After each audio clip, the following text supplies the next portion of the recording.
Hello. Welcome to Market Discussion of the Day. Today, April 27, 2026. Tuesday ആണ്. So market ഡിസ്കഷനിലോട്ട് പോകുന്നതിന് മുന്നേ ആയിട്ട് നമ്മുടെ പുതിയ ബാച്ച് അടുത്ത ആഴ്ച വീണ്ടും സ്റ്റാർട്ട് ചെയ്യുന്നുണ്ട്. അടുത്ത തിങ്കളാഴ്ചയാണ് സ്റ്റാർട്ട് ചെയ്യുന്നത്. സോ ഫ്രീ ആയിട്ട് ഫോറക്സ് ട്രേഡിംഗ് പഠിക്കണം എന്നുള്ള എല്ലാ ആൾക്കാർക്കും എൻ്റെ ഡിസ്ക്രിപ്ഷൻ ബോക്സിൽ എൻ്റെ നമ്പർ ഉണ്ടാവും. എനിക്ക് മെസ്സേജ് അയച്ചു കഴിഞ്ഞാൽ ബാക്കി കാര്യങ്ങൾ ഞാൻ കോർഡിനേറ്റ് ചെയ്യുന്നതായിരിക്കും, എടുത്ത് ഓർമ്മിപ്പിച്ച് പോവുകയാണ്. ഓക്കെ, സോ അതിൻ്റെ കൂടെ തന്നെ എനിക്കൊരു റിക്വസ്റ്റ് എന്താ വെച്ചാൽ നിങ്ങൾ ഫ്രീ ആയിട്ടുള്ള ആൾക്കാർ മാത്രം മെസ്സേജ് അയക്കുക എന്നുള്ളത് എൻ്റെ ഒരു റിക്വസ്റ്റ് മാത്രമാണ്. Okay, so coming to market discussion, coming to fundamental side. So നമ്മൾ ഇന്നലെ നമുക്ക് മാർക്കറ്റ് ഡിസ്കഷൻ ചെയ്യാനായിട്ട് പറ്റിയില്ല. ഓക്കെ, കുറച്ച് എന്താ പറയുക, ഞാൻ കുറച്ച് ട്രാവലിംഗ് ആയിരുന്നു. അപ്പോൾ എനിക്ക് കറക്റ്റ് സമയത്തിന് ചെയ്യാൻ പറ്റില്ല. വൈകുന്നേരം ആയപ്പോഴത്തേക്കും പിന്നെ ഓൾമോസ്റ്റ് മാർക്കറ്റ് ഓടാനുള്ളത് ഓടിക്കഴിഞ്ഞു. പിന്നീട് US സെഷനകത്ത് വെറുതെ ട്രേഡ് ചെയ്യാൻ പറയണ്ട എന്ന് വിചാരിച്ചിട്ടാണ് ഇന്നലെ വരാതിരുന്നത്. ഓക്കെ, സോ എനിവേയ്സ് നമുക്ക് വീക്കെൻഡിൽ കുറച്ച് കാര്യങ്ങളെക്കുറിച്ച് എന്താണ് നടന്നതെന്നുള്ള കാര്യങ്ങളെക്കുറിച്ച് സംസാരിക്കാം. അതിൻ്റെ കൂടെ തന്നെ നമുക്ക് എക്കണോമിക് കലണ്ടർ ബേസ് ചെയ്തിട്ട് എന്തൊക്കെ ന്യൂസുകളാണ് ഈ ആഴ്ച ഉള്ളതെന്നുള്ളൊരു കാര്യം നമുക്ക് പറഞ്ഞു പോകാം. സോ എക്കണോമിക് കലണ്ടറിൽ ആദ്യമേ പോകാം, കാരണം ഈ ആഴ്ച ഭയങ്കര ഇമ്പോർട്ടൻ്റ് ആയിട്ടുള്ള ന്യൂസുകൾ വരുന്നുണ്ട് എന്നുള്ളൊരു കാര്യം മനസ്സിലാക്കുക. സോ ഇന്നത്തെ ദിവസം നമ്മൾ നോക്കിയാൽ ഇന്ന് കുറച്ച് ശാന്തമാണ്. Okay, bank of Japan interest rate വരുന്നുണ്ട് 8.34 ഓൾറെഡി വന്നിട്ടുണ്ട്. മാറ്റമൊന്നും ഇല്ല എന്നുള്ളവരാണ് ബാങ്ക് ഓഫ് ജപ്പാനകത്ത് ഇൻട്രസ്റ്റ് റേറ്റ് മാറ്റമൊന്നും ഇല്ല എന്നുള്ളൊരു കാര്യം മനസ്സിലാക്കുക. ഇനിയിപ്പോൾ 10:30 കഴിഞ്ഞ് നമുക്ക് bank of Japan press conference ഉണ്ട്. അത് വളരെ ഇമ്പോർട്ടൻ്റ് ആണ്. ഓക്കെ, ജാപ്പനീസ് യെന്നിൽ ട്രേഡ് ചെയ്യുന്ന ആൾക്കാർ ഇന്നത്തെ ദിവസം ജസ്റ്റ് ഒന്ന് മാറി നിൽക്കുന്നത് ബെറ്റർ ആയിട്ടുള്ളൊരു കാര്യമായിരിക്കും എന്നുള്ളൊരു കാര്യം ഞാൻ എടുത്ത് പറഞ്ഞു പോവുകയാണ്. ഓക്കെ, സോ അതിൻ്റെ കൂടെ തന്നെ വൈകുന്നേരം നമുക്ക് 7:30 മണിക്ക് 5:45 ADP വീക്ക്ലി എംപ്ലോയ്മെൻറ്റ് ചേഞ്ചിൻ്റെ ന്യൂസ് വരുന്നുണ്ട് USA നിന്ന്. അതേപോലെ തന്നെ നമുക്ക് 7:30 CB കൺസ്യൂമർ കോൺഫിഡൻസ് ഇൻഡെക്സിൻ്റെ ന്യൂസ് വരുന്നുണ്ട്. ഇത് ഒരു ആവറേജ് എന്താ പറയുക ഇമ്പോർട്ടൻസ് ഉള്ളൊരു ന്യൂസുകളാണ്. ഓക്കെ, ആ ഒരു സമയത്ത് മാറി നിൽക്കുന്നത് ബെറ്റർ ആയിരിക്കും. ഓക്കെ, സോ നാളെ നോക്കിക്കഴിഞ്ഞാൽ നമുക്ക് നാളെ രാവിലെ ഒന്നും വലിയ രീതിയിലുള്ള പ്രശ്നങ്ങളൊന്നുമില്ല. വൈകുന്നേരം 6 മണി തൊട്ട് USA നിന്ന് അത്യാവശ്യം ഒരു മീഡിയം ഇമ്പോർട്ടൻസ് ആയിട്ടുള്ള 3-4 ന്യൂസുകൾ വരുന്നുണ്ട്. 3-4 ന്യൂസുകൾ ഒരുമിച്ച് വരുന്നത് വളരെ ഇമ്പോർട്ടൻ്റ് ആയിട്ട് നമ്മൾ നോക്കിക്കാണണം. കാരണം ബിൽഡിംഗ് പെർമിറ്റ്സ് വരുന്നുണ്ട്, കോർ ഡ്യൂറബിൾ ഗുഡ്സ് ഓർഡർ വരുന്നുണ്ട്, ഗുഡ്സ് ട്രേഡ് ബാലൻസ് ഉണ്ട്, ഹൗസിംഗ് സ്റ്റാർട്ട്സ് ഉണ്ട്. അങ്ങനെ ഒരുപാട് ന്യൂസുകൾ ഒരേ സമയത്ത് 6 മണിക്ക് വരുന്നുണ്ട് എന്നുള്ളത് അത് വലിയൊരു ഇമ്പോർട്ടൻസ് ആക്കി മാറ്റുന്നു എന്നുള്ളൊരു കാര്യം മനസ്സിലാക്കുക. ഓക്കെ, പക്ഷേ അതല്ല നമ്മളുടെ ഇമ്പോർട്ടൻസ് ഇവിടെ. നമ്മുടെ ഇമ്പോർട്ടൻസ് എന്ന് പറഞ്ഞു കഴിഞ്ഞാൽ നാളെ രാത്രി 11:30 മണിക്കാണ്. 11:30 മണിക്ക് നമുക്ക് ഫെഡ് ഇൻട്രസ്റ്റ് റേറ്റ് വരുന്നുണ്ട്. രാത്രി 11:30 മണിക്കാണ് എന്ന് വിചാരിച്ച് ഓക്കെ ഞാൻ വൈകുന്നേരം ഒരു 10 മണി വരെ ട്രേഡ് ചെയ്യാം എന്ന് വിചാരിക്കരുത്. ഓക്കെ, ഇതിനു മുന്നേ പ്രോഫിറ്റ് ബുക്കിംഗ് ഉണ്ടാവും. കഴിഞ്ഞ ഫെഡ് ഇൻട്രസ്റ്റ് റേറ്റിന് ഞാൻ പറഞ്ഞൊരു കാര്യമാണിത്. ഓക്കെ, ഉറപ്പായിട്ടും പ്രോഫിറ്റ് ബുക്കിംഗ് ഉണ്ടാകും. അതിന് മുന്നേ ആയിട്ട് മാർക്കറ്റിൽ നിന്ന് മാറി നിൽക്കാം. ഞാൻ പറയുന്ന ടൈം എന്ന് പറയുന്നത് മാക്സിമം വൈകുന്നേരം 5:30 മുന്നേ ആയിട്ട് തന്നെ, ഓക്കെ, അല്ലെങ്കിൽ ഒരു 4:30 മുന്നേ ആയിട്ട് തന്നെ മാറി നിൽക്കുക. നമുക്കറിയാം എന്താണ് 11:30 മണി അല്ല ഇമ്പോർട്ടൻറ്റ്, 12 മണിക്കുള്ള FOMC പ്രസ് കോൺഫറൻസാണ് ഏറ്റവും ഇമ്പോർട്ടൻറ്റ്. ഓക്കെ, സോ അത് ഭയങ്കര ഇമ്പോർട്ടൻ്റ് ആണെന്നുള്ള പറയാനായിട്ട് ഓക്കെ ഓഫ് കോഴ്സ് നമ്മളുടെ ഫെഡ് ഇൻട്രസ്റ്റ് റേറ്റ് കുറയ്ക്കില്ല എന്നുള്ളൊരു കാര്യം പറഞ്ഞിട്ടുണ്ടായിരുന്നു. കുറയ്ക്കേണ്ട ആവശ്യമില്ല അവർക്ക്. ഓക്കെ, കൂട്ടി തന്നെ ഇരിക്കുന്നു. അത് കൂടി തന്നെ നിന്നാൽ ഗോൾഡ് താഴോട്ട് പോകും എന്നുള്ളതാണ് നമ്മൾ മനസ്സിലാക്കേണ്ടത് എക്കണോമിക്സ് പ്രകാരം. അതിൻ്റെ കൂടെ നമ്മുടെ ഫെഡറൽ ചെയർമാൻ പവലിൻ്റെ അവസാനത്തെ മന്താണ് അടുത്ത മെയ് എന്ന് പറയുന്നത്. ഓക്കെ, മെയ് കഴിഞ്ഞാൽ അവിടെ നമ്മൾ നേരത്തെ പറഞ്ഞിട്ടുണ്ടായിരുന്നു അവിടുത്തെ ഒരു പാനലാണ് അവിടെ വോട്ട് ചെയ്യുന്നത്. ആ വോട്ടിനകത്ത് 13 ഡെമോക്രാറ്റ്സും 13 റിപ്പബ്ലിക്കൻസുമാണ് ഉള്ളത്. അതിൽ 13 റിപ്പബ്ലിക്കൻസും ഈ കെവിൻ വാഷിന് വോട്ട് ചെയ്താൽ ഉറപ്പായിട്ടും മെയിൽ കെവിൻ വാഷ് കെവിൻ വാഷ് ജയിക്കും. ഓക്കെ, പക്ഷേ അതിലൊരാൾ എതിരായിട്ട് നിൽക്കുകയാണ്. ഓക്കെ, സോ നമ്മുടെ ഇപ്പോഴത്തെ നമ്മുടെ ഫെഡറൽ ചെയർമാൻ ജെറോം പവലിനെതിരെ ഉള്ള കേസ് ഡൊണാൾഡ് ട്രംപ് പിൻവലിക്കാതെ പുള്ളിക്കാരൻ ഒരിക്കലും വോട്ട് ചെയ്യത്തില്ല എന്നുള്ളൊരു കാര്യത്തിനകത്ത് കൂടെ നിൽക്കുകയാണ്. ഓക്കെ, പക്ഷേ എന്നിരുന്നാലും മോസ്റ്റ് പ്രോബ്ലി കെവിൻ വാഷ് തന്നെ വരികയും എന്താ പറയുക, അതുകൊണ്ടിട്ട് തന്നെ ഇന്ന് ഈ ദിവസം എന്ന് പറയുന്നത് ഏറ്റവും ലാസ്റ്റ്. ഓക്കെ, മോസ്റ്റ് പ്രോബ്ലി നമ്മളുടെ ഈ ജെറോം പവലിൻ്റെ അവസാനത്തെ ഇൻട്രസ്റ്റ് റേറ്റ് ഡിസിഷൻ ആയിരിക്കും. ഓക്കെ, അതുകൊണ്ടിട്ട് തന്നെ അത് കഴിഞ്ഞിട്ടുള്ള സ്റ്റേറ്റ്മെൻറ്റ്സ് ഭയങ്കര ഒരു ബുള്ളറ്റ് പോലെയാണ്. ഓക്കെ, അത് വളരെ വളരെ ഇമ്പോർട്ടൻ്റ് ആയിട്ട് നമ്മൾ നോക്കിക്കാണണം. സോ അതുകൊണ്ടിട്ടാണ് ഞാൻ പറഞ്ഞത് അതിന് മുന്നേ ആയിട്ട് മാർക്കറ്റിൽ നിന്ന് മാറി നിൽക്കണം എന്നുള്ളൊരു കാര്യം ഞാൻ പറഞ്ഞത്. മിനിമം ഒരു 4 മണി 5 മണിക്ക് മുന്നേ ആയിട്ടെങ്കിലും നാളത്തെ ദിവസം ട്രേഡ് ചെയ്യാതിരിക്കുന്നതായിരിക്കും നമ്മളുടെ ക്യാപിറ്റൽ പ്രൊട്ടക്ഷന് നല്ലത് എന്നുള്ളൊരു കാര്യം ഞാൻ എടുത്ത് ഓർമ്മിപ്പിച്ച് പോവുകയാണ്. ഓക്കെ. സോ എനിവേയ്സ് നമുക്ക് കമ്മിങ് ടു പൊളിറ്റിക്കൽ സൈഡിൽ നേരെ നമ്മുടെ ട്രംപ് എഫക്റ്റ് ഇറാൻ നെഗോസിയേഷനെ കുറിച്ച് പറയുകയാണെങ്കിൽ ഓക്കെ. സോ ഈ വീക്കെൻഡിൽ ഡൊണാൾഡ് ട്രംപ് വീണ്ടും എക്സ്റ്റെൻഡ് ചെയ്തു സീസ് ഫയർ ഇറാനുമായിട്ടുള്ള. ഓക്കെ. സോ ഈ സീസ് ഫയർ എക്സ്റ്റെൻഡ് ചെയ്യുന്നതിലൂടെ ഒരു ജിയോ പൊളിറ്റിക്കൽ ഫിയറാണ് അവിടെ മാറുന്നത്. അപ്പോൾ എന്താണ് പുള്ളിക്കാരന് ചെയ്യേണ്ടതെന്ന് എനിക്ക് അറിയില്ല എന്ന് തോന്നുന്നു. അപ്പോൾ എന്താ പറയുക, ഒരു ഇമ്മീഡിയറ്റ് ആയിട്ടൊരു വേൾഡ് വാർ ഉണ്ടാകാതിരിക്കുക. അതിലൂടെയൊക്കെ ആക്ച്വലി ആൾക്കാർ ഗോൾഡിലോട്ടുള്ള പൈസ ആൾക്കാർ കുറച്ചുകൂടെ റിസ്കിയർ ആയിട്ടുള്ള സ്റ്റോക്സിലോട്ട് ഇൻവെസ്റ്റ് ചെയ്യുന്നുണ്ട് എന്നുള്ളത് ഗോൾഡിന് ഒരു ഡൗൺവേർഡ് പ്രഷർ തന്നെയാണ് എന്നുള്ളൊരു കാര്യം നമ്മൾ മനസ്സിലാക്കുക. ഓക്കെ. സോ അതിൻ്റെ കൂടെ തന്നെ നമുക്കറിയാം സ്ട്രെയ്റ്റ് ഓഫ് ഹോർമസിൽ അടച്ച് പൂട്ടിയിട്ടിരിക്കുകയാണ്. ഓക്കെ. അവിടെ ഡബിൾ ബ്ലോക്കേഡാണ് അവിടെ നടക്കുന്നത്. സോ അതുകൊണ്ടിട്ട് തന്നെ അവിടെ ഓയിലിൻ്റെ പ്രൈസ് കൂടിക്കൊണ്ടേയിരിക്കുന്നു. ഓയിലിൻ്റെ പ്രൈസ് കൂടുന്നതിനനുസരിച്ചിട്ട് ഇൻഫ്ലേഷൻ കൂടുന്നതിനനുസരിച്ചിട്ട് ഫെഡിന് ഇൻട്രസ്റ്റ് റേറ്റ് കുറയ്ക്കാൻ പറ്റാത്ത അവസ്ഥയിലോട്ട് വരുന്നു. ഫെഡ് ഹോക്കിഷായിട്ട് തന്നെ അല്ലെങ്കിൽ ഇൻട്രസ്റ്റ് റേറ്റ് കൂട്ടണം എന്നുള്ള രീതിയിൽ തന്നെ നിൽക്കുന്നു. അത് ഗോൾഡിനെ ബാഡായിട്ട് അഫക്റ്റ് ചെയ്യും. അതും ഗോൾഡിനെ ബാഡായിട്ട് അഫക്റ്റ് ചെയ്യും എന്നുള്ളൊരു കാര്യം നമ്മൾ മനസ്സിലാക്കാം. ഓക്കെ. സോ അതേപോലെ നമ്മൾ നേരത്തെ പറഞ്ഞ കാര്യം നമ്മളുടെ ജെറോം പവലിൽ നിന്ന് നമ്മുടെ ഫെഡ് ചെയർമാൻ എന്ന സ്ഥാനം നമ്മളുടെ കെവിൻ വാഷ് കൊണ്ടുപോകുമോ ഇല്ലയോ എന്നുള്ളൊരു കാര്യം. അത് മെയ് 2026 അത് ഉണ്ടാവുന്നത്. ഇത് ഗോൾഡിനെ നെഗറ്റീവായിട്ട് ബാധിക്കാനായിട്ടുള്ള റീസൺ എന്താ വെച്ചാൽ കെവിൻ വാഷ് പറഞ്ഞിട്ടുള്ളത് ഇൻട്രസ്റ്റ് റേറ്റ് കുറയ്ക്കാൻ യാതൊരു ചാൻസും ഇല്ല എന്നുള്ളൊരു കാര്യമാണ്. ഹോക്കിഷ് എന്ന് പറഞ്ഞു കഴിഞ്ഞാൽ കുറയ്ക്കാൻ ചാൻസ് ഇല്ല.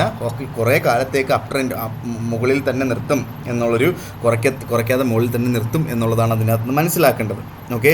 സോ അതിലൂടെ US ഡോളർ സ്ട്രെങ്തൻ ആവുന്നതിലൂടെ നമ്മളുടെ ഗോൾഡ് US ഡോളർ വാങ്ങുന്ന ബാക്കിയുള്ള കൺട്രീസിന് എക്സ്പെൻസീവ് ആവുകയും ചെയ്യുന്നു എന്നുള്ളൊരു കാര്യം മനസ്സിലാക്കാം. ഓക്കെ. സോ ഇതൊക്കെയാണ് നമ്മുടെ പൊളിറ്റിക്കൽ സൈഡിൽ നിന്ന് മാറി നിൽക്കുന്നത്. പക്ഷേ ഇപ്പോഴും ഗോൾഡ് 4600 4700 ലെവലിൽ നിൽക്കുന്നതിൻ്റെ one of the main reason എന്താ വെച്ചാൽ ഏഷ്യയിലുള്ള സെൻട്രൽ ബാങ്കുകൾ ഗോൾഡ് ഫിസിക്കലി ബൈ ചെയ്യുന്നത് കൊണ്ടിട്ടാണ് എന്നുള്ളൊരു കാര്യം കൂടെ നമ്മൾ മനസ്സിലാക്കി പോവുക. ഓക്കെ. സോ അതുകൊണ്ടാണ് ഈ ഒരു സ്ഥലത്ത് തന്നെ നിൽക്കുന്നത്. സോ ഇന്നും നാളെയും നമ്മൾ വളരെ ചെറിയ ഒരു മൂവ്മെൻ്റാണ് നമ്മൾ എക്സ്പെക്റ്റ് ചെയ്യാൻ പാടുള്ളൂ. Because the world is waiting for the federal interest rate decision tomorrow. Okay. And the FOMC press conference. So ഭയങ്കരമായ ഒരു ചാഞ്ചാട്ടം നമ്മൾ ഇന്നും നാളെയും പ്രതീക്ഷിച്ച് കാര്യമില്ല. ഓക്കെ. സോ ചെറിയ മൂവ്മെൻറ്റുകൾ കിട്ടിയാൽ നിങ്ങൾ ആ ഒരു പ്രോഫിറ്റ് $10 to $20 പ്രോഫിറ്റ് എടുത്ത് മാറുക എന്നുള്ളൊരു കാര്യം എനിക്ക് എടുത്ത് പറഞ്ഞു പോകാനായിട്ടുണ്ട്. ഓക്കെ. സോ നിങ്ങൾക്കൊരു ലെവൽസ് കിട്ടിക്കഴിഞ്ഞാൽ നിങ്ങൾ ലോങ്ങർ ടേമിലോട്ട് 5400 എക്സ്പെക്ട് ചെയ്തുകൊണ്ട് ഹോൾഡ് ചെയ്തിട്ട് യാതൊരു കാര്യമില്ല. നിങ്ങൾ എന്ത് ചെയ്യണം, നിങ്ങൾക്ക് കിട്ടുന്ന പ്രോഫിറ്റ് എത്രയാണോ അതിൽ $10 to $20 പ്രോഫിറ്റ് എടുത്ത് മാറുക എന്നുള്ളതും കൂടെ ഞാൻ എടുത്ത് ഓർമ്മിപ്പിച്ച് പോവുകയാണ്. Okay. So coming to technical side. So ഇന്നത്തെ നമുക്ക് ടെക്നിക്കൽ റേഞ്ചിലോട്ട് ഫസ്റ്റ് ഓഫ് ഓൾ പോകാം. നമുക്ക് നേരെ നമ്മുടെ ഗോൾഡിലോട്ട് തന്നെ പോകാം. അതിന് മുന്നേ ആയിട്ട് നമ്മളുടെ പല ആൾക്കാരും എൻ്റെ അടുത്ത് ചോദിക്കുന്നത് ഞാൻ ഏത് ബ്രോക്കർ യൂസ് ചെയ്യുന്നുണ്ട് എന്നുള്ളൊരു കാര്യം ചോദിക്കുന്നുണ്ട്. ഞാൻ പേഴ്സണലി യൂസ് ചെയ്യുന്നത് സ്റ്റാർ ട്രേഡർ എന്ന് പറഞ്ഞൊരു ബ്രോക്കറാണ്. സോ സ്റ്റാർ ട്രേഡറിനെ കുറിച്ച് നമ്മൾ നോക്കിക്കഴിഞ്ഞാൽ നമുക്ക് ഏത് ബ്രോക്കർ നിങ്ങൾ ചൂസ് ചെയ്തോ അതിൽ ഏറ്റവും ഇമ്പോർട്ടൻ്റ് ആയിട്ട് നോക്കേണ്ടത് ആ കമ്പനിയുടെ പ്രൊഫൈൽ തന്നെയാണ്. സോ നമ്മുടെ കമ്പനിയെക്കുറിച്ച് നമ്മൾ പറഞ്ഞു കഴിഞ്ഞാൽ നമുക്ക് UAE ബേസ് ചെയ്തിട്ടുള്ള സ്കാഡ് റെഗുലേഷൻ, UAE ബേസ് ചെയ്തിട്ടുള്ള CMA റെഗുലേഷൻ ആണ് ഇപ്പോൾ ഉള്ളത്. ഓക്കെ. ഓസ്ട്രേലിയ ബേസ് ചെയ്തിട്ട് ASICയുടെ റെഗുലേഷൻ ഉണ്ട്. സൗത്ത് ആഫ്രിക്ക ബേസ് ചെയ്ത് FSCയുടെ 3 മേജർ റെഗുലേഷൻസ് ഉണ്ട്. വേറെ റെഗുലേഷൻസ് ഉണ്ട്, പക്ഷേ ഇത് 3 മേജർ റെഗുലേഷൻസ് ആണ് സ്റ്റാർ ട്രേഡറിനുള്ളത്. ഓക്കെ. സോ സ്റ്റാർ ട്രേഡർ അതിൻ്റെ കൂടെ തന്നെ ഇപ്പോൾ എനിക്ക് ഒരു വെബ്സൈറ്റിലോട്ട് പോകാനായിട്ട് പറ്റുന്നില്ല. ഓക്കെ. എനിവേയ്സ് നമ്മൾ ആ റെഗുലേഷൻസ് നോക്കുക. നിങ്ങൾ ഇതിനകത്ത് കയറിയിട്ട് കമ്പനി പ്രൊഫൈൽ അടിച്ച് നോക്കിയാൽ മതിയാവും.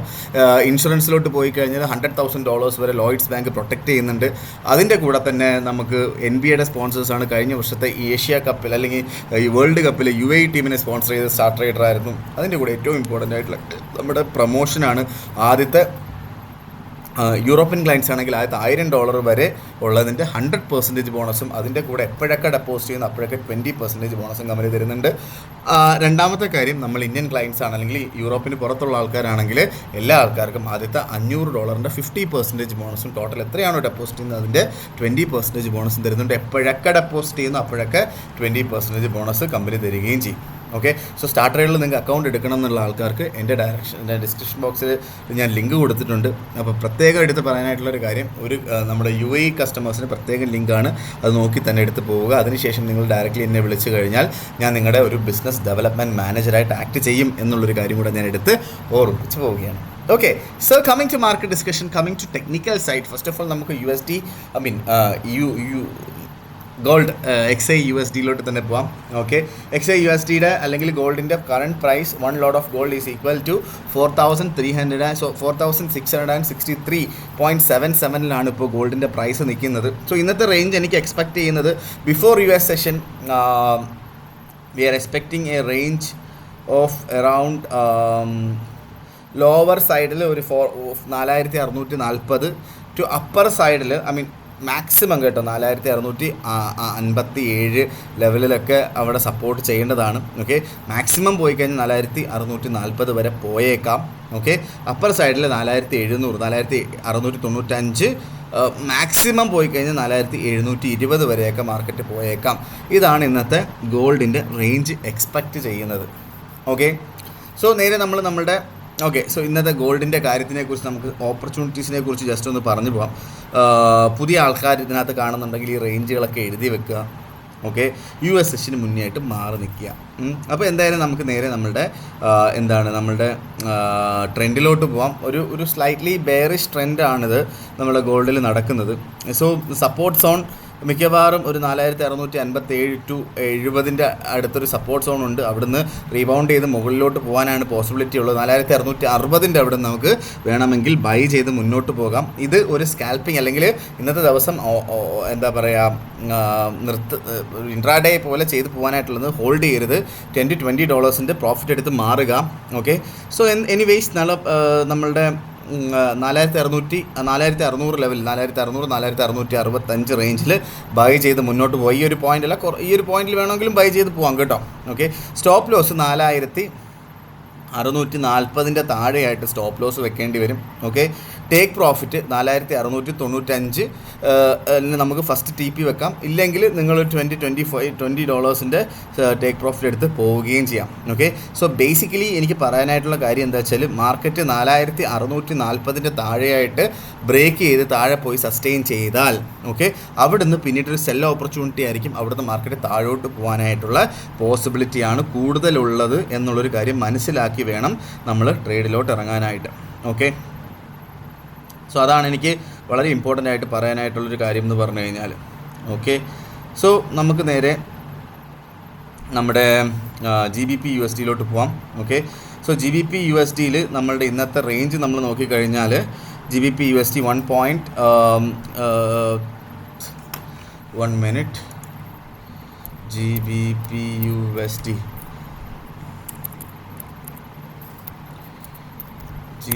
USDയിൽ നമുക്ക് 1.35307 നിൽക്കുന്നു മാർക്കറ്റ്. ഓക്കെ, സോ ഇന്നത്തെ റേഞ്ച് നമ്മൾ ഒരു അപ്പർ ഇന്നത്തെ റേഞ്ച് നമ്മൾ നോക്കുകയാണെങ്കിൽ എക്സ്പെക്റ്റഡ് ലോ എന്ന് പറയുന്നത് 1.3485 റേഞ്ചും നമുക്ക് എക്സ്പെക്റ്റഡ് ഹൈ എന്ന് പറയുന്നത് എക്സ്പെക്റ്റഡ് ലോ എന്ന് പറയുന്നത് 1.3485 ആണ്. എക്സ്പെക്റ്റഡ് ഹൈ എന്ന് പറയുന്നത് 1.3550 വരെയൊക്കെ ആയിരിക്കും നമ്മളിന്ന് എക്സ്പെക്റ്റ് ചെയ്യുന്നുള്ളൂ. ഓക്കെ, സോ നമ്മുടെ ഇന്നത്തെ ഒരു ഓപ്പർച്യൂണിറ്റി എന്ന് പറഞ്ഞു കഴിഞ്ഞാൽ നമുക്ക് ഒരു ന്യൂട്രൽ സിറ്റുവേഷനിലാണ് നിൽക്കുന്നത്. സോ നമുക്കൊരു ഇന്നലത്തെ ഹൈയിലൊക്കെ 1.3500 അവിടെ നിന്നൊക്കെ വേണമെങ്കിൽ സെല്ല് ചെയ്തുകൊണ്ട് സ്റ്റാർട്ട് ചെയ്യാം. 1.3550 അവിടെ നിന്ന് സെല്ല് ചെയ്തുകൊണ്ട് സ്റ്റാർട്ട് ചെയ്ത് പോവാം. ഓക്കെ, സോ നമുക്ക് എന്തായാലും സ്റ്റോപ്പ് ലോസ് വെക്കുന്നത് 1.35750 മുകളിലായിട്ട് അല്ലെങ്കിൽ 1.3580 മുകളിലായിട്ട് സ്റ്റോപ്പ് ലോസ് വെക്കുക. ടേക്ക് പ്രോഫിറ്റ് 1.3500 അല്ലെങ്കിൽ 1.3480 ഒക്കെ വരുമോ എന്ന് എനിക്കറിയില്ല. 1.3500 അടുത്തൊക്കെ ചെറുതായിട്ട് നമുക്കിത് ഇന്നത്തെ ഓപ്പർച്യൂണിറ്റി മാത്രമാണ്, നാളത്തേക്ക് നമുക്ക് ഹോൾഡ് ചെയ്യാനുള്ള ഓപ്പർച്യൂണിറ്റി അല്ല. ഓക്കെ, സോ ഇതാണ് എനിക്ക് ഗോൾഡിൽ നമ്മുടെ GBP USDയിൽ പറയാനായിട്ടുള്ളത്. അപ്പം എന്തായാലും ഈ ഒരു റേഞ്ചിൽ തന്നെ നിൽക്കും എന്നാണ് എൻ്റെ ഒരു വിശ്വാസം. ഓക്കെ, അറ്റ്ലീസ്റ്റ് US സെഷൻ വരെ. സോ നേരെ നമ്മൾ GBP USD JPYയിലോട്ട് പോവാം. USD JPYയിലോട്ട് നമ്മൾ പോവുകയാണെങ്കിൽ 159.09 നിൽക്കുന്നു. Okay, so basically USD JPY ഒരു ഡെയിലി ബേസിസിൽ നോക്കാമെന്നുണ്ടെങ്കിൽ അതും എന്താ പറയുക ഒരു ബുള്ളിഷ് തന്നെയാണ്, ബെയറിഷിലോട്ട് പോയിട്ടില്ല. നമുക്ക് ഈ ഒരു പോയിന്റിൽ നിന്നൊക്കെ വേണമെങ്കിൽ ബൈ ചെയ്ത് പോവാം. ഇപ്പോൾ നിൽക്കുന്ന പോയിന്റ് 159.10, സ്റ്റോപ്പ് ലോസ് 158.40 താഴെ സ്റ്റോപ്പ് ലോസ്, ടേക്ക് പ്രോഫിറ്റ് 159.80 ലെവലിലൊക്കെ നമുക്ക് ടേക്ക് പ്രോഫിറ്റ് എടുത്ത് പോവുകയും ചെയ്യാം നമ്മുടെ USD JP വാല്യൂ. ഇല്ലെങ്കിൽ നിങ്ങളുടെ ഔചിത്യം പോലെ ടേക്ക് പ്രോഫിറ്റ് വെക്കുക. ഓക്കെ, കാരണം നാളെ വലിയ ന്യൂസ് വരുന്നുണ്ട്, അതുകൊണ്ട് മാർക്കറ്റ് ഭയങ്കര ലെവലിൽ മുന്നോട്ട് പോകും അല്ലെങ്കിൽ വലിയ മൂവ്മെൻറ്റ് ഉണ്ടാവും എന്ന് എക്സ്പെക്റ്റ് ചെയ്യരുത് എന്നുള്ളത് വെച്ചിട്ടാണ് നിങ്ങളുടെ ഔചിത്യം പോലുള്ള എൻട്രി ചെയ്യാൻ പറഞ്ഞത്. ഈവൻ ഗോൾഡിലും ഞാൻ പറഞ്ഞല്ലോ, ഞാൻ ബേസിക്കലി TP1 4695 പറഞ്ഞെങ്കിലും അവിടെ വരെ എത്തുമെന്ന് യാതൊരു നിർബന്ധവും പിടിച്ചിട്ട് കാര്യമില്ല. ഓക്കെ, സോ നേരെ നമ്മുടെ USD വരാം. USD വരുമ്പോൾ USD 1.17116 നിൽക്കുന്നു. ഓക്കെ, ബേസിക്കലി ഇന്നത്തെ ഒരു കാര്യം പറഞ്ഞു കഴിഞ്ഞാൽ ബെയറിഷ് സിറ്റുവേഷനിലാണ് മാർക്കറ്റ് ഓടിക്കൊണ്ടിരിക്കുന്നത്. ഒരു ന്യൂട്രൽ ടു ബെയറിഷ് എന്നൊക്കെ വേണമെങ്കിൽ പറയാം. ഓക്കെ, നമുക്ക് 1.17119 നിൽക്കുന്നു മാർക്കറ്റ്. സോ ഇന്നത്തെ ഒരു റേഞ്ച് നമ്മൾ നോക്കുകയാണെങ്കിൽ 1.1633 to 1.1750 വരെയാണ് ഇന്നത്തെ റേഞ്ച് എക്സ്പെക്റ്റ് ചെയ്യുന്നത്. ഓക്കെ, സോ നമുക്ക് വേണം എന്നുള്ള ആൾക്കാർക്ക് ഈ ഒരു പോയിന്റിൽ നിന്ന് ഒരു 1 പോയിൻറ്റ് സോ എന്താ പറയുക, ഇന്ന് നമുക്ക് 11:30 മണിക്ക് നമുക്ക് 1.1700 അവിടുന്ന് എന്താ പറയുക ഒരു റീബൗണ്ട് ഉണ്ടാവും എന്നുള്ളതാണ് എൻ്റെ ഒരു പ്രതീക്ഷ എന്ന് പറയുന്നത്. ഓക്കെ, സപ്പോസ് 11:30 മണിക്ക് 1.1700 താഴെയാണ് എങ്കിൽ മാർക്കറ്റ് ഒരു ഡൗൺ ട്രെൻഡിലോട്ട് പോകാനുള്ള പോസിബിലിറ്റി ഉണ്ട്. ഓക്കെ, ഇല്ലാത്ത പക്ഷം നമുക്ക് 1.1700 അവിടുന്ന് ബൈ ചെയ്ത് മുന്നോട്ട് പോകുന്നത് കൊണ്ടിട്ട് തെറ്റില്ലാത്ത കാര്യമാണ്. സ്റ്റോപ്പ് ലോസ് നമ്മൾ 1.1650 താഴെയായിട്ട് സ്റ്റോപ്പ് ലോസ് വെക്കണം. അത് നിർബന്ധമായിട്ടും വെച്ച് പോകണം. ടേക്ക് പ്രോഫിറ്റ് നിങ്ങളുടെ ഔചിത്യമായിട്ട് നിങ്ങൾ ചെയ്തു പോയാൽ മതിയാകും. ഓക്കെ, സോ ഇത് ഞാൻ പറയുന്നത് കാരണം നാളെ നമ്മളുടെ ഫെഡ് ഇൻട്രസ്റ്റ് റേറ്റ് ആണ്. അതുകൊണ്ടിട്ടാണ് ഞാൻ നിങ്ങളുടെ ഡിസിഷനായിട്ട് ഞാൻ ഇതിനെ മാറ്റുന്നത്. ഓക്കെ, സ്റ്റോപ്പ് ലോസ് ഞാൻ പറഞ്ഞു പോയിട്ടുണ്ട്. സ്റ്റോപ്പ് ലോസ് അതിൻ്റെ താഴെയായിട്ട് ഇടാൻ ശ്രമിക്കാം. വലിയ രീതിയിലുള്ള മൂവ്മെൻറ്റ് ഉണ്ടാകാനായിട്ടുള്ള പോസിബിലിറ്റി കുറവാണ്. The world is waiting for Fed interest rate. So സ്റ്റക്കായി പോവാതിരിക്കുക, വെറുതെ സ്റ്റോപ്പ് ലോസ് ഇല്ലാതെ ട്രേഡ് ചെയ്യാതിരിക്കുക. അങ്ങനെ കുറച്ച് കാര്യങ്ങൾ ചെയ്താൽ നമുക്ക് ഉറപ്പായിട്ടും നല്ല രീതിയിൽ മുന്നോട്ട് പോകാം എന്നുള്ളതാണ്. ഓക്കെ, സോ ഡെഫിനറ്റ്ലി നിങ്ങൾ എന്ത് ഡൗട്ട് ഉണ്ടെങ്കിലും എൻ്റെ നമ്പർ ഞാൻ ഡിസ്ക്രിപ്ഷൻ ബോക്സിൽ കൊടുത്തിട്ടുണ്ട്. നിങ്ങൾക്ക് എന്നെ കോൺടാക്റ്റ് ചെയ്യാവുന്നതാണ്. അതേപോലെ തന്നെ ക്ലാസ്സിൽ ജോയിൻ ചെയ്യണം എന്നുള്ള നിങ്ങൾക്കും നിങ്ങളുടെ സുഹൃത്തുക്കളോടും ഈ ഒരു വീഡിയോ അയച്ചു കൊടുക്കുക. എന്താ പറയുക, ഞാൻ പറയുന്നത് പോലെ ഒക്കെ ട്രേഡ് എടുത്ത് മുന്നോട്ട് പോവുക എന്ന് പറഞ്ഞുകൊണ്ട് always put the stop loss. Our intention is to build our capital എന്നുള്ളതിനെക്കാട്ടിലും protect our wealth and build our capital എന്നുള്ളതാണ് എന്ന് പറഞ്ഞുകൊണ്ട് ഇന്നത്തെ ദിവസത്തെ മാർക്കറ്റ് ഡിസ്കഷൻ കൺക്ലൂഡ് ചെയ്യാണ്. മാർക്കറ്റ് ഡിസ്കഷനായിട്ട് നമ്മൾ നാളെ കാണുന്നത് വരെ എല്ലാവർക്കും ഗുഡ് ബൈ.